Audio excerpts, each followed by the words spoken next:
I'm gonna try and make this video really quick. I just wanted to give a couple updates on my thyroid medication, my energy levels, the treatment, just like the last appointment I had with my endocrinologist. Last time I came on here, I was crying my eyes out, and you were all so nice. So I wanted to give you a quick update on what's going on because I'm feeling a lot better today. Long story short, my thyroid hormone levels were completely normal. Because I have cancer, they want my TSH, which is your thyroid stimulating hormone, they want that to be low.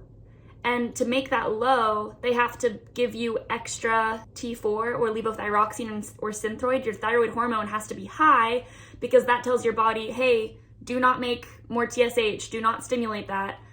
And then that'll hopefully help the cancer. Once again, none of this is medical advice. This is just me trying to explain it to you as my friends. So essentially, my hormone levels were exactly where they wanted them to be. My TSH was on the lower end of normal, and my T4, or like thyroid hormone level, was a little bit above, or not even above normal, it was just the higher end of normal. So that should not be causing me to have fatigue symptoms. I don't have the hormone levels for that, apparently. However, my doctor did say that I could be tired because of just still waking up from the anesthesia and readjusting to school. Like that could be the reason I'm tired.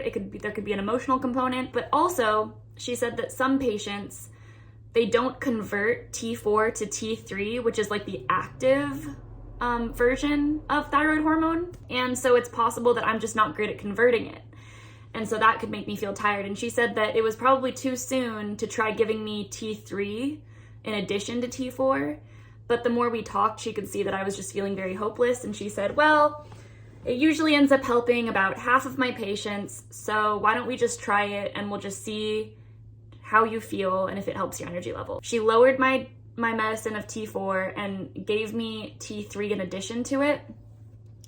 And I don't know if it's just me feeling like she really cared or if it's actually helping, but I feel so much more energetic. I don't know. I don't know why. Like I'm still a little flustered. I'm still really behind in school. I still do want to take a leave of absence, but I do feel I feel very relieved that she listened to me and that I have this new medication regimen and I feel really good about it. There are things I have to look out for, right? Like I have to make sure that my heart doesn't start racing.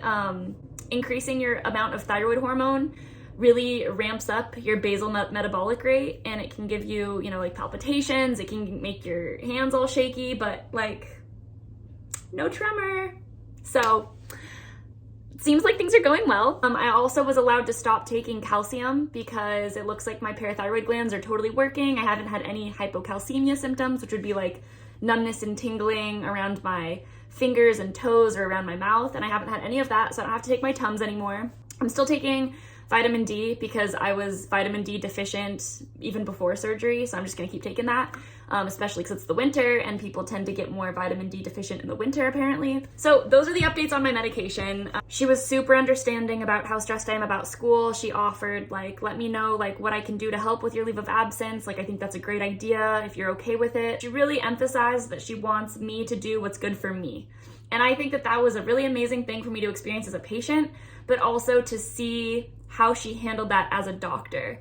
And a lot of you have been asking would I consider going into endocrinology? And honestly, after this last appointment, I'm curious about it. I am a little curious. I think I do want to look into it just because experiencing all these symptoms and these big life changes after surgery, it's starting to really sink in how much of a lifelong thing this is gonna be. And I think it could be a really beautiful kind of calling for me to guide other people through that. So it's something that I definitely want to look into. I feel like I could really find some passion there. So that's just a little thought. There were some things that I didn't love about my appointment, some things that I learned. We started talking about the next steps, which is my radioactive iodine treatment. We talked about the diet that I'll have to follow, which is a low iodine diet, and apparently that can be very not fun, but I'm gonna get through it. I'm lucky in that my girlfriend really loves to cook and she loves to bake bread. And apparently if you make your own bread at home, you can do it without iodine. And so I'll be able to eat things like that, like bread things, thanks to her. So that's really lovely. She said that over the next several weeks, my hair is probably gonna start falling out. Not like all of it, just I'll notice the hair loss, and I actually have been noticing it in the shower when I go to condition it. Like I'll run my fingers through it, and recently when I do that, just a bunch of it comes out in the shower. She said that's normal because switching from my own thyroid hormone to fake thyroid hormone has some sort of effect on my body, and my hair follicles got confused or something, and so now they're gonna start falling out. I feel lucky that I have pretty thick hair, so maybe it won't be that obvious, but definitely was kind of a stressful thing to hear because I like my hair. Like I like having nice hair. So yeah, my hair apparently might fall out a little bit, but it should grow back. It should be totally fine. She also said something that I thought was really interesting is that apparently this radioactive iodine treatment, I'll have to go on this low iodine diet. The idea is to get all the iodine out of your system so that when they give you the radioactive iodine, that's the only iodine that you have for stuff.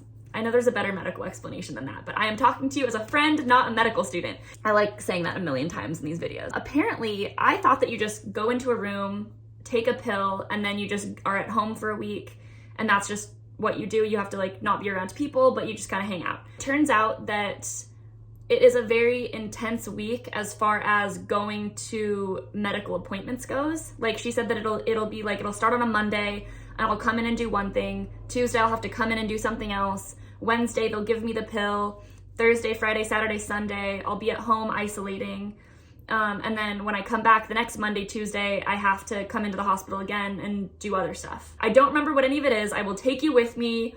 We'll go through it together. I'll keep everyone updated. But for now, that's all I know. I know it's gonna be a week where it's a good thing that I'm taking leave of absence because it would be complicated to do with school. Apparently it's just a lot of appointments and a lot of doing stuff at home. Another thing that she said is that apparently sour candy is going to be my best friend during the iodine treatment. She said that apparently it really messes with your salivary glands, and so constantly eating sour candy, doing stuff that makes your mouth water is good because otherwise you can end up with like chronic dry mouth if your salivary glands get too clogged up or something.